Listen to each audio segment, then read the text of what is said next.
ਸਾਰੇ ਵਿਦਿਆਰਥੀਆਂ ਨੂੰ ਸਤਿ ਸ੍ਰੀ ਅਕਾਲ ਜੀ। ਅੱਜ ਅਸੀਂ ETT 1921 ਦੇ ਕੰਟੈਂਪਰੇਰੀ ਇੰਡੀਅਨ ਸੋਸਾਇਟੀ ਸਬਜੈਕਟ ਦੇ ਇੱਕ ਟੌਪਿਕ ਪ੍ਰਸਤਾਵਨਾ ਤੇ ਡਿਸਕਸ ਕਰਨ ਲਈ ਇਕੱਠੇ ਹੋਏ ਹਾਂ। ਸਾਡੇ ਕੋਲ ਇੱਕ ਟੌਪਿਕ ਹੈ ਪ੍ਰੈਂਬਲ, ਪ੍ਰਸਤਾਵਨਾ। ਸਭ ਤੋਂ ਪਹਿਲਾਂ ਸਾਨੂੰ ਪ੍ਰਸਤਾਵਨਾ ਦਾ ਅਰਥ, ਉਸ ਦਾ ਮੀਨਿੰਗ, ਕਿੱਥੋਂ ਇਸ ਨੂੰ ਅਸੀਂ ਪ੍ਰਾਪਤ ਕੀਤਾ ਤੇ ਕਿਸ ਤਰੀਕੇ ਦੇ ਨਾਲ ਇਸ ਨੂੰ ਸਾਡਾ ਮਕਸਦ ਸੀ ਲੈਣ ਦਾ, ਅਸੀਂ ਇਸ ਦੇ ਬਾਰੇ ਚਰਚਾ ਕਰਦੇ ਹਾਂ। ਸਭ ਤੋਂ ਪਹਿਲਾਂ ਜਿਹੜੀ ਪ੍ਰਸਤਾਵਨਾ ਇੱਕ ਘੋਸ਼ਣਾ ਪੱਤਰ ਹੁੰਦਾ ਹੈ ਜੋ ਸੰਵਿਧਾਨ ਦੇ ਆਰੰਭਿਕ ਪੰਨਿਆਂ ਦੇ ਵਿੱਚ ਦਰਜ ਕੀਤਾ ਜਾਂਦਾ ਹੈ। ਦੇਖੋ, ਉਦਾਹਰਨ ਦੇ ਤੌਰ ਤੇ ਮੈਂ ਤੁਹਾਨੂੰ ਸਮਝਾ ਦਿਆਂ। ਜਿਸ ਤਰ੍ਹਾਂ ਕੋਈ ਕਾਪੀ ਜਾਂ ਕੋਈ ਬੁੱਕ ਲੈ ਲਓ, ਕੋਈ ਅੱਛੀ ਬੁੱਕ ਹੈ, ਉਸ ਬੁੱਕ ਦੇ ਸਟਾਰਟਿੰਗ ਤੇ ਉਸ ਬੁੱਕ ਦੇ ਪ੍ਰਤੀ ਉਸ ਦੇ ਉਦੇਸ਼ ਕੁਝ ਪੰਨੇ ਤੇ ਲਿਖੇ ਹੁੰਦੇ ਨੇ। ਜੋ ਉਦੇਸ਼ ਦਰਜ ਕੀਤੇ ਗਏ ਨੇ ਉਹ ਉਸ ਦੀ ਪ੍ਰਸਤਾਵਨਾ ਹੁੰਦੀ ਹੈ। ਮਤਲਬ ਕਿ ਇੱਕ ਸਪੈਸੀਫਿਕ ਵਰਡ ਯੂਜ਼ ਕੀਤਾ ਸੀ ਕਨਸਟੀਟਿਊਸ਼ਨ ਦੇ ਉਦੇਸ਼ਾਂ ਨੂੰ ਪ੍ਰਗਟ ਕਰਨ ਦੇ ਲਈ, ਪ੍ਰੈਂਬਲ, ਪ੍ਰਸਤਾਵਨਾ। ਪ੍ਰਸਤਾਵਨਾ ਭਾਰਤ ਦੇ ਸੰਵਿਧਾਨ ਦੇ ਵਿੱਚ ਅਸੀਂ ਅਮਰੀਕਾ ਦੇ ਸੰਵਿਧਾਨ, ਜੋ ਵਿਸ਼ਵ ਦਾ ਸਭ ਤੋਂ ਪਹਿਲਾ ਲਿਖਤੀ ਸੰਵਿਧਾਨ ਹੈ ਅਮਰੀਕਾ ਦਾ, ਅਸੀਂ ਉੱਥੋਂ ਲਈ। ਤੇ ਜਿਹੜੀ ਇਹਦੀ ਲੈਂਗੁਏਜ ਹੈ ਉਹ ਅਸੀਂ ਲਈ ਹੈ ਆਸਟ੍ਰੇਲੀਆ ਤੋਂ। ਭਾਰਤੀ ਸੰਵਿਧਾਨ ਦੇ ਵਿੱਚ ਪ੍ਰਸਤਾਵਨਾ ਦਾ ਇੱਕ ਬਹੁਤ ਵੱਡਾ ਦਰਜਾ ਹੈ। ਹੁਣ ਤੱਕ ਪ੍ਰਸਤਾਵਨਾ ਦੇ ਵਿੱਚ ਸਿਰਫ ਇੱਕ ਵਾਰ ਸੋਧ ਹੋ ਚੁੱਕੀ ਹੈ। ਉਸ ਸੋਧ ਨੂੰ ਅਸੀਂ 42ਵੀਂ ਸੋਧ 1976 ਦੇ ਨਾਮ ਨਾਲ ਜਾਣਦੇ ਹਾਂ। ਪ੍ਰਸਤਾਵਨਾ ਸੰਵਿਧਾਨ ਦਾ ਮੂਲ ਰੂਪ ਦਾ ਅੰਗ ਹੈ। ਮਤਲਬ ਪ੍ਰਸਤਾਵਨਾ ਸੰਵਿਧਾਨ ਤਿਆਰ ਹੋਣ ਸਮੇਂ ਉਦੋਂ ਦਾ ਹੀ ਇੱਕ ਹਿੱਸਾ ਹੈ। ਅਸੀਂ ਜਦੋਂ ਮੂਲ ਸ਼ਬਦ ਲੈਂਦੇ ਹਾਂ ਤਾਂ ਉਹ ਇੱਕ ਪੁਰਾਤਨ, ਜੋ ਸਾਡਾ ਪਹਿਲਾ ਜੋ ਰੂਪ ਸੀ ਸੰਵਿਧਾਨ ਦਾ, ਉਸੇ ਨੂੰ ਅਸੀਂ ਮੂਲ ਦੇ ਰੂਪ ਚ ਪ੍ਰਗਟ ਕਰਦੇ ਹਾਂ। ਜੋ ਬਾਅਦ ਚ ਫਿਰ ਅਸੀਂ ਅਮੈਂਡਮੈਂਟ ਕਰਕੇ, ਸੋਧਾਂ ਕਰਕੇ ਉਹਦੇ ਵਿੱਚ ਅਸੀਂ ਕੁਝ ਚੀਜ਼ਾਂ ਐਡ ਕੀਤੀਆਂ, ਉਹ ਅਸੀਂ ਮੂਲ ਚ ਨਹੀਂ ਕਹਿੰਦੇ, ਉਹ ਵਰਤਮਾਨ ਦੇ ਵਿੱਚ ਆਊਟ ਕਰਦੇ ਹਾਂ। ਪ੍ਰੈਂਬਲ ਸਾਡਾ ਮੂਲ ਰੂਪ ਦਾ ਇੱਕ ਹਿੱਸਾ ਹੈ। ਪ੍ਰੈਂਬਲ ਸਟਾਰਟ ਕਿੱਥੋਂ ਹੁੰਦੀ ਹੈ? ਪ੍ਰੰਭਿਕ ਸ਼ਬਦ ਕਿਹੜੇ ਨੇ ਪ੍ਰੈਂਬਲ ਦੇ? ਪ੍ਰੈਂਬਲ ਦੇ ਆਰੰਭਿਕ ਸ਼ਬਦ ਨੇ, ਅਸੀਂ ਭਾਰਤ ਦੇ ਲੋਕ ਭਾਰਤ ਨੂੰ ਇੱਕ ਸੰਪੂਰਨ ਪ੍ਰਭੂਸੱਤਾ, ਸੰਪੰਨ ਸਮਾਜਵਾਦੀ ਧਰਮ ਨਿਰਪੱਖ ਲੋਕ ਰਾਜ, ਗਣਰਾਜ ਬਣਾਉਣ ਦਾ ਪਵਿੱਤਰ ਵਚਨ ਕਰਦੇ ਹਾਂ ਅਤੇ ਇਸ ਦੇ ਸਾਰੇ ਨਾਗਰਿਕਾਂ ਲਈ ਸਮਾਜਿਕ, ਆਰਥਿਕ ਅਤੇ ਰਾਜਨੀਤਿਕ ਨਿਆਂ ਪ੍ਰਦਾਨ ਕਰਦੇ ਹਾਂ। ਪ੍ਰਸਤਾਵਨਾ ਦੇ ਵਿੱਚ ਭਾਰਤ ਨੂੰ ਦੋ ਨਾਵਾਂ ਨਾਲ ਬੁਲਾਇਆ ਜਾਂਦਾ ਹੈ। ਦੋ ਨਾਮ ਦਿੱਤੇ ਗਏ ਨੇ ਭਾਰਤ ਦੇ। ਇੱਕ ਭਾਰਤ ਦਾ ਨਾਮ ਭਾਰਤ ਤੇ ਇੱਕ ਇਸ ਦਾ ਨਾਮ ਹੈ ਇੰਡੀਆ।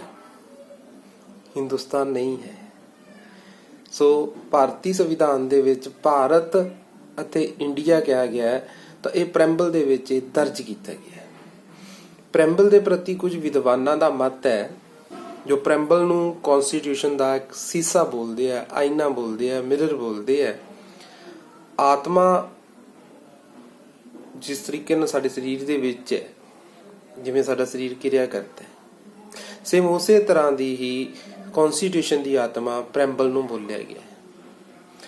ਇੱਕ ਵਿਦਵਾਨ ਪ੍ਰੈਂਬਲ ਨੂੰ ਸੰਵਿਧਾਨ ਦੀ ਕੁੰਜੀ ਦਾ ਦਰਜਾ ਦਿੰਦੇ ਨੇ। ਦੇਖੋ, ਜਿਹੜੀਆਂ ਮੈਂ ਤਿੰਨ ਗੱਲਾਂ ਤੁਹਾਨੂੰ ਦੱਸੀਆਂ ਕਿ ਜਿਹੜੀ ਪ੍ਰੈਂਬਲ ਹੈ ਇਹ ਸੰਵਿਧਾਨ ਦਾ ਸ਼ੀਸ਼ਾ ਹੈ, ਪ੍ਰੈਂਬਲ ਹੈ ਇਹ ਸੰਵਿਧਾਨ ਦੀ ਆਤਮਾ ਹੈ, ਜੋ ਪ੍ਰੈਂਬਲ ਹੈ ਇਹ ਸੰਵਿਧਾਨ ਦੀ ਕੁੰਜੀ ਹੈ। ਬੇਸਿਕ ਇੱਥੋਂ ਕਈ ਵਾਰ ਕੰਪੀਟੀਟਿਵ ਐਗਜ਼ਾਮ ਦੇ ਵਿੱਚ ਕੁਐਸਚਨ ਸਾਨੂੰ ਕ੍ਰੀਏਟ ਹੋ ਜਾਂਦਾ ਹੈ। ਡਾਇਰੈਕਟ ਕੁਐਸਚਨ ਆ ਜਾਂਦਾ ਹੈ, ਸੰਵਿਧਾਨ ਦੀ ਆਤਮਾ ਹੇਠ ਲਿਖਿਆਂ ਵਿੱਚੋਂ ਕਿਹੜੀ ਹੈ?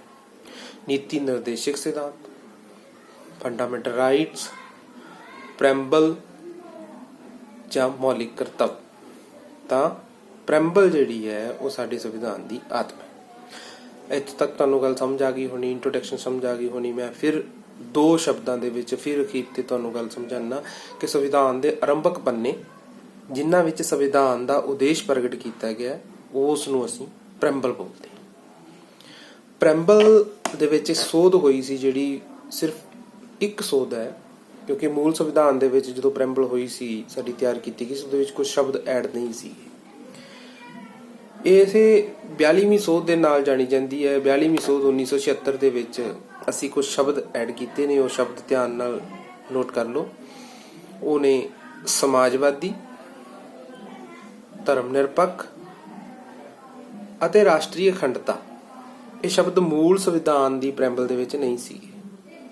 ਇਹ ਸ਼ਬਦ 42ਵੀਂ ਸੋਧ 1976 ਵਿੱਚ, ਜੋ ਸੰਵਿਧਾਨ ਦੀ ਪ੍ਰੈਂਬਲ ਦੇ ਵਿੱਚ ਸਿਰਫ ਇੱਕ ਵਾਰ ਅਮੈਂਡਮੈਂਟ ਹੋਈ ਹੈ, ਉਸ ਸਮੇਂ ਉਹਦੇ ਵਿੱਚ ਅੰਕਿਤ ਕੀਤੇ ਗਏ ਨੇ।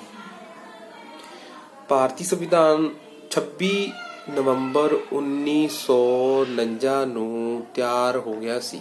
26 ਨਵੰਬਰ 1949 ਨੂੰ ਤਿਆਰ ਹੋ ਗਿਆ ਸੀ। ਸੰਵਿਧਾਨ ਸਭਾ ਨੇ ਉਹਨੂੰ ਅਡਾਪਟ ਕਰ ਲਿਆ ਸੀ। 26 ਜਨਵਰੀ 1950 ਨੂੰ ਇੱਕ ਗਣਰਾਜ ਦੇ ਰੂਪ 'ਚ ਇਸ ਨੂੰ ਅਸੀਂ ਲਾਗੂ ਕਰ ਦਿੱਤਾ ਗਿਆ। ਦੋ ਡੇਟਸ ਜਿਹੜੀਆਂ ਨੇ, ਜਦੋਂ ਵੀ ਪ੍ਰੈਂਬਲ ਬਾਰੇ ਲਿਖਣਾ ਸ਼ੁਰੂ ਕਰੋ ਤਾਂ ਇਹ ਜ਼ਰੂਰ ਜ਼ਿਕਰ ਕਰਨਾ ਕਿ 26 ਜਨਵਰੀ 1950 ਨੂੰ ਅਸੀਂ ਸੰਵਿਧਾਨ ਨੂੰ ਸਵੀਕਾਰ ਕਰਕੇ ਮਤਲਬ ਕਿ ਲਾਗੂ ਕਰ ਦਿੱਤਾ ਗਿਆ ਸੀ। 26 ਨਵੰਬਰ 1949 ਨੂੰ ਅਸੀਂ ਸਵੀਕਾਰ ਕਰ ਲਿਆ ਸੀ, ਅਡਾਪਟ ਕਰ ਲਿਆ ਸੀ। ਹੁਣ ਇਹਦੇ ਵਿੱਚ ਕੁਝ ਜਿਹੜੇ ਸਾਨੂੰ 3 ਮੇਨ ਟੌਪਿਕ ਨੇ ਸਾਡੇ ਵਿੱਚ, ਕਿਉਂਕਿ ਹੁਣ ਇਹਦੇ 'ਚ ਤੁਹਾਡੀ ਵਿਸ਼ੇਸ਼ਤਾਵਾਂ ਆ ਗਈਆਂ, ਉਹ ਤੁਸੀਂ ਬੁੱਕ ਦੇ ਵਿੱਚੋਂ ਵੀ ਬੇਸਿਕ ਰੂਪ 'ਚ ਕਰ ਸਕਦੇ ਹੋ, ਕਿਉਂਕਿ ਸਾਨੂੰ ਮੀਨਿੰਗ ਸਮਝਣਾ ਜ਼ਰੂਰੀ ਹੈ। ਇੱਕ ਇਹਦੇ ਵਿੱਚੋਂ ਕੁਐਸਚਨ ਬਣਦਾ ਸਾਡਾ, ਪ੍ਰਭੂ ਸੱਤਾ ਦਾ ਕੀ ਮਤਲਬ ਹੈ, ਜਾਂ ਜੋ ਸਾਡੇ ਕੋਲੇ 3 ਸ਼ਬਦ ਬਣੇ ਨੇ, ਪ੍ਰਭੂ ਸੱਤਾ, ਸਮਾਜਵਾਦ ਤੇ ਗਣਰਾਜ। ਮੈਂ ਹੁਣ ਇਹਨਾਂ ਬਾਰੇ ਤੁਹਾਨੂੰ ਵਿਸਥਾਰ ਦੇ ਵੀ ਦੱਸ ਦਿਆਂ। ਪ੍ਰਭੂ ਸੱਤਾ ਸੰਪੰਨ ਰਾਜ ਪ੍ਰਸਤਾਵਨਾ ਰਾਹੀਂ ਭਾਰਤ ਨੂੰ ਪ੍ਰਭੂ ਸੱਤਾ ਸੰਪੰਨ ਰਾਜ ਘੋਸ਼ਿਤ ਕੀਤਾ ਗਿਆ ਹੈ। ਇਸ ਦਾ ਅਰਥ ਹੈ ਕਿ ਭਾਰਤ ਹਰ ਇੱਕ ਪ੍ਰਕਾਰ ਦੇ ਅੰਦਰੂਨੀ ਤੇ ਬਾਹਰੀ ਕੰਟਰੋਲ ਤੋਂ ਮੁਕਤ ਹੈ, ਕਿਉਂਕਿ ਸਾਡੇ ਤੇ ਨਾ ਤਾਂ ਬਾਹਰੀ ਨਿਯੰਤਰਣ ਹੈ ਕਿਸੇ ਦਾ, ਨਾ ਸਾਡੇ ਤੇ ਅੰਦਰੂਨੀ ਨਿਯੰਤਰਣ ਹੈ। ਅੰਦਰੂਨੀ ਨਿਯੰਤਰਣ ਜੇ ਹੈ ਤਾਂ ਉਹ ਸਾਡੀ ਇੱਛਾ ਦੇ ਨਾਲ ਚੁਣੀ ਹੋਈ ਸਰਕਾਰ ਦਾ ਹੈ। ਤਾਂ ਸੰਸਾਰ ਦੇ ਬਾਕੀ ਦੇਸ਼ਾਂ ਦੀ ਤਰ੍ਹਾਂ ਭਾਰਤ ਵੀ ਇੱਕ ਪ੍ਰਭੂ ਸੱਤਾ ਸੰਪੰਨ ਰਾਜ ਹੈ। ਦੂਸਰਾ ਸ਼ਬਦ ਹੈ ਜੀ ਸਮਾਜਵਾਦੀ ਰਾਜ। ਪ੍ਰਸਤਾਵਨਾ ਦੇ ਰਾਹੀਂ ਸਮਾਜਵਾਦ ਰਾਜ ਦੀ ਘੋਸ਼ਣਾ ਕੀਤੀ ਗਈ ਹੈ, ਭਾਵੇਂ ਮੌਲਿਕ ਪ੍ਰਸਤਾਵਨਾ ਦੇ ਵਿੱਚ ਸ਼ਬਦ ਸ਼ਾਮਲ ਨਹੀਂ ਸੀ। ਮੈਂ ਤੁਹਾਨੂੰ ਪਹਿਲਾਂ ਦੱਸ ਕੇ ਹਟਿਆ 42ਵੀਂ ਸੋਧ 1976 ਦੇ ਵਿੱਚ ਇਹਨੂੰ ਅਸੀਂ ਦਰਜ ਕੀਤਾ ਦੁਬਾਰਾ, ਪਹਿਲਾਂ ਨਹੀਂ ਸੀ। ਸਮਾਜਵਾਦ ਦਾ ਮਤਲਬ ਕੀ ਹੈ ਕਿ ਇੱਕ ਅਜਿਹਾ ਗਣਰਾਜ ਜਿੱਥੋਂ ਦੇ ਲੋਕਾਂ ਨੂੰ ਧਰਮ ਨਿਰਪੱਖ, ਸਮਾਜਿਕ, ਆਰਥਿਕ ਅਤੇ ਰਾਜਨੀਤਿਕ ਨਿਆਂ ਮਿਲੇ। ਇਸ ਨੂੰ ਅਸੀਂ ਬੋਲਦੇ ਹਾਂ ਸਮਾਜਵਾਦ ਗਣਰਾਜ। ਫਿਰ ਭਾਰਤਿਕ ਗਣਰਾਜ ਹੈ, ਇੱਕ ਇਹ ਵੀ ਸ਼ਬਦ ਹੈ, ਭਾਰਤਿਕ ਗਣਰਾਜ ਹੈ। ਪ੍ਰਸਤਾਵਨਾ ਅਨੁਸਾਰ ਭਾਰਤ ਨੂੰ ਅਸੀਂ ਗਣਰਾਜ ਘੋਸ਼ਿਤ ਕੀਤਾ ਹੈ। ਗਣਰਾਜ ਤੋਂ ਭਾਵ ਹੈ ਸਰਵਉੱਚ ਸ਼ਕਤੀ ਜੋ ਲੋਕਾਂ ਕੋਲ ਹੈ। ਇੱਥੇ ਪੀਪਲ ਸੁਪਰੀਮ ਹੈ, ਲੋਕਾਂ ਦੇ ਹੱਥ 'ਚ ਬਹੁਤ ਸ਼ਕਤੀ ਹੈ, ਕਿਉਂਕਿ ਲੋਕ, ਗਣਰਾਜ ਦਾ ਕੀ ਮਤਲਬ ਹੈ, ਉਹ ਰਾਜ ਜਿੱਥੇ ਲੋਕਾਂ ਦੁਆਰਾ ਉਹਨਾਂ ਦਾ ਮੁੱਖ ਪ੍ਰਤੀਨਿਧੀ ਚੁਣਿਆ ਜਾਂਦਾ ਹੈ। ਸਪਸ਼ਟ ਰੂਪ 'ਚ ਇਹ ਗੱਲ ਕੀਤੀ ਜਾਂਦੀ ਹੈ ਕਿ ਜੋ ਸਰਕਾਰ ਹੈ ਸਾਡੇ ਦੁਆਰਾ ਚੁਣੀ ਜਾਂਦੀ ਹੈ ਤੇ ਸਾਡੇ ਤੇ ਰਾਜ ਕਰਦੀ ਹੈ। ਇਹ ਗਣਰਾਜ ਹੈ। ਆਈ ਥਿੰਕ ਤੁਹਾਨੂੰ ਪ੍ਰਸਤਾਵਨਾ ਦਾ ਅਰਥ ਤੇ ਪ੍ਰਸਤਾਵਨਾ ਦੇ ਵਿੱਚ ਜੋ ਸਾਡੇ 3 ਸ਼ਬਦ ਸੀ, ਇਹਨਾਂ ਬਾਰੇ ਮੈਂ ਵਿਸਥਾਰ ਨਾਲ ਸਮਝਾ ਸਕਿਆ। ਸ਼ਾਇਦ ਤੁਹਾਨੂੰ ਸਮਝ ਵੀ ਆ ਗਈ ਹੋਵੇਗੀ। ਜੇ ਫਿਰ ਵੀ ਕਿਸੇ ਪ੍ਰਕਾਰ ਦੀ ਕੋਈ ਇਨਕੁਆਇਰੀ ਹੈ ਤਾਂ ਤੁਸੀਂ ਮੈਨੂੰ ਸੰਪਰਕ ਕਰ ਸਕਦੇ ਹੋ। ਥੈਂਕ ਯੂ, ਧੰਨਵਾਦ।